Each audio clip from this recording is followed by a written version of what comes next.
नमस्कार दोस्तों, स्वागत है आपका हमारे YouTube चैनल प्रबुद्ध भारत ज्ञान प्रसार समूह में।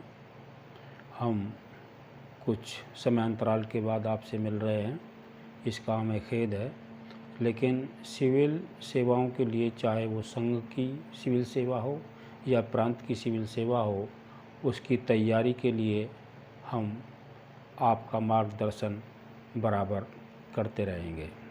अभी हाल ही में 5 जून 2022 को यूपीएससी ने इंडियन सिविल सर्विस 2022 और 12 जून को 2022 में उत्तर प्रदेश ने अपनी प्रांतीय सिविल सेवा प्रारंभिक परीक्षा का आयोजन किया।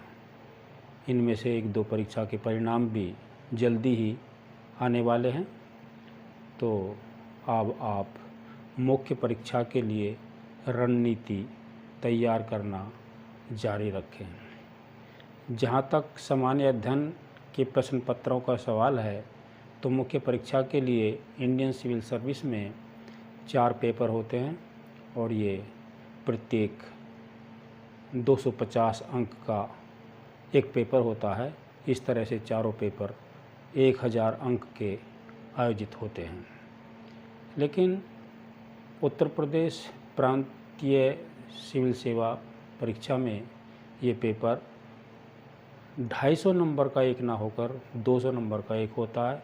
इस तरह कुल 4 पेपर 800 अंक के आयोजित किए जाते हैं। जहां संघीय सिविल सेवा में मुख्य परीक्षा के इन सामान्य अध्ययन प्रश्न पत्रों में वेटेज उसके भारतीय स्तर पर और विश्व स्तर की जानकारी के ऊपर होता है, वहीं प्रांतीय परीक्षा, जिसमें उत्तर प्रदेश की बात हम कर रहे हैं, उसमें ये सभी संदर्भ सामान्य ज्ञान के उत्तर प्रदेश के साथ रिलेटेड कर आपको याद करने चाहिए।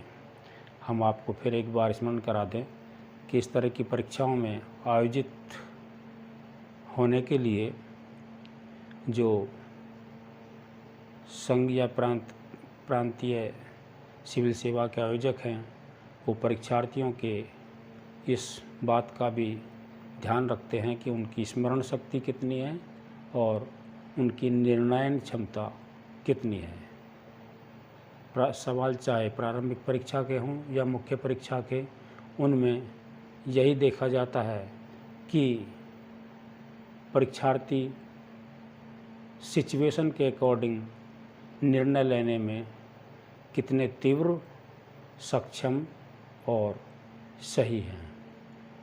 तो जहाँ तक जीएस पेपर फर्स्ट की बात है, इसमें इंडियन हेरिटेज एंड कल्चर के अलावा आपके history, geography of India and world और इसी के साथ ही सोशल कॉन्टेक्स्ट इस पेपर में ख़ास तौर से पूछा जाता है। तो जैसा कि अभी आपको याद दिलाया गया कि ये इंडियन सिविल सर्विस में मुख्य परीक्षा के अंदर ये पेपर 250 अंक का होता है, जबकि उत्तर प्रदेश में ये 200 अंक का होता है। हम दोनों ही आयोजन के लिए आपका मार्गदर्शन करेंगे, क्योंकि ज़्यादातर परीक्षार्थी दोनों ही परीक्षाओं को अपना टारगेट बनाकर चलते हैं और जो यूपीएससी की तैयारी कर रहे होते हैं, वो यूपीपीएससी की तैयारी भी साथ साथ करते रहते हैं। लेकिन उसमें आपको ये ध्यान रखना पड़ेगा कि ज़्यादातर जो तैयारी हो उसमें उत्तर प्रदेश के जो संदर्भ है उसको ध्यान में रखकर करें। अगली वीडियोज़ में हम आपको इन मुख्य परीक्षा में आयोजित होने वाले पेपरों की तुलनात्मक जानकारी देते रहेंगे। आप हमारा ये YouTube चैनल देखते रहें, लाइक करते रहें, शेयर करते रहें और सब्सक्राइब करते रहें। धन्यवाद।